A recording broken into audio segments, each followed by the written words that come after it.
Hello viewers, welcome again to the continuation on the change of subjects that I started with you in the previous videos. In the previous videos, we started learning about change of subjects and we've done a detailed explanation on it and we've solved some examples on it as well in the previous videos. And I hope you all understood it and you enjoyed the lesson as well. So this is a continuation to solve another example with you under the relations involving fractions.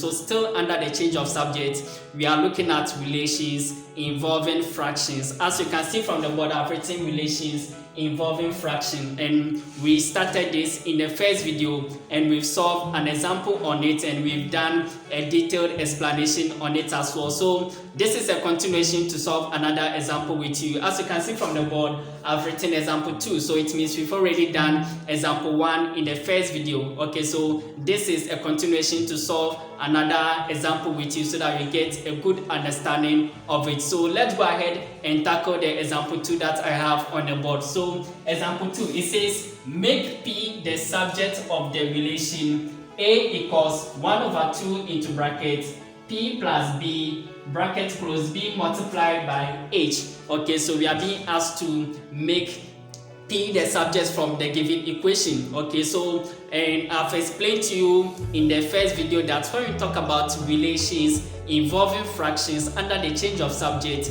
it simply means that you have a given equation that contains fraction and you are being asked to make a particular variable the subject from that equation.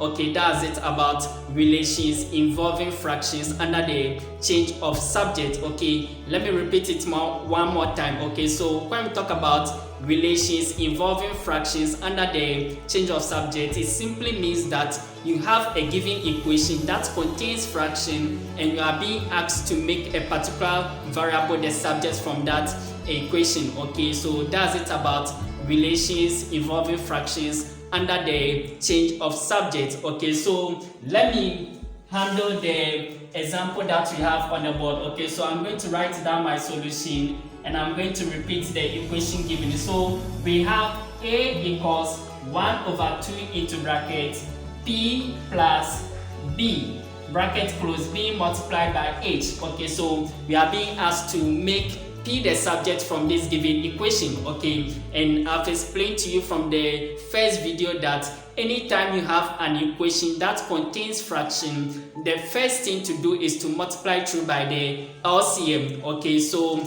with this one we are going to multiply through by the LCM, and how you get the LCM is that we are going to look for the denominator of the fraction. That will help you know the LCM. Okay, so the fraction in this equation is 1 over 2, so we look at the denominator to get the LCM. So the denominator of this fraction is 2. Okay, so the LCM for 2 is 2, so we are going to multiply through the equation by the LCM, which is 2. Okay, then we'll proceed further. Okay, I hope the explanation is clear enough up to this point. Okay, we are to make P the subject from this equation. Okay, but because it contains fraction, the first thing to do is to multiply through by the LCM so that we clear the fraction from the equation so that we can proceed and solve it. Okay, so let's go ahead. We know that our LCM is 2, okay, from this equation, so I'm going to multiply this one by 2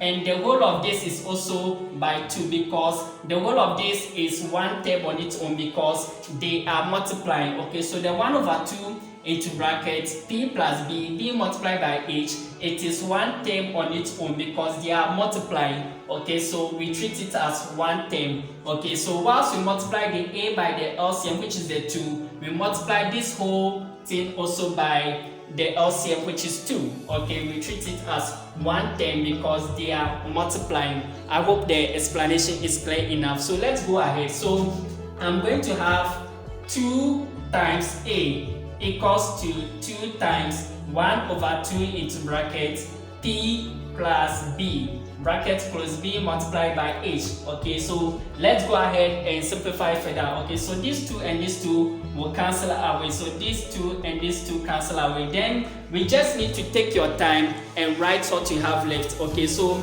let's continue. So I have 2 times a here, 2 times a gives 2a, so I have 2a equals, then this 1 left here is multiplying the whole of this, okay, so 1 times this gives the same thing, okay, so I'm going to have p plus b into one bracket, b multiplied by h, okay, I hope you understand up to this point, okay, so all that we did is to multiply through by the LCM, which is 2, okay, and we are arriving at this, okay, now we are going to make p the subject, okay, keep in mind that we are making p the subject, and you can see that from this equation, you can see that p is in this bracket, okay, the p that you want to make the subject, it means p have to stand alone in that equation, and I've explained this a lot from the previous videos. When we say make a particular variable the subject in a given equation, it means make that variable stand alone, okay. Now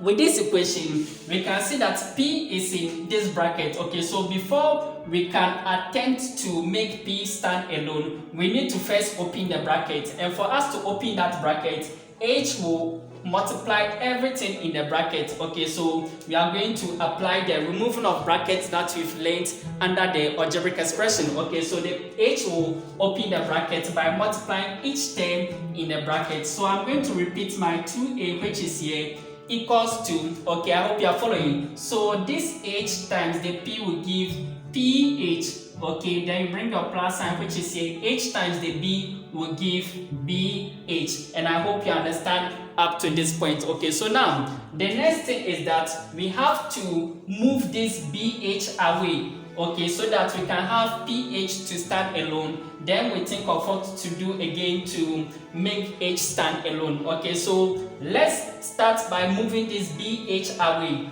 okay, so this bh will cross the equal sign to come and join the 2a, which is here, okay, and don't forget that when anything crosses the equal sign, the sign it has changes, okay. So I'm going to repeat my 2a, which is here, then this bh will cross the equal sign, it is positive here, when you cross the equal sign come here, it becomes negative, so minus bh, then equals to my ph. I hope you understand up to this point, okay. So let me continue from this side, so I have 2a, okay, I have 2a minus bh equals to ph, okay, and now I have to make p stand alone, okay, we are making p the subject, it means p have to stand alone, okay. So for us to make p stand alone in this equation, we have to divide through by the coefficient of the p, okay, the coefficient of the p is the h, okay, so we have to divide through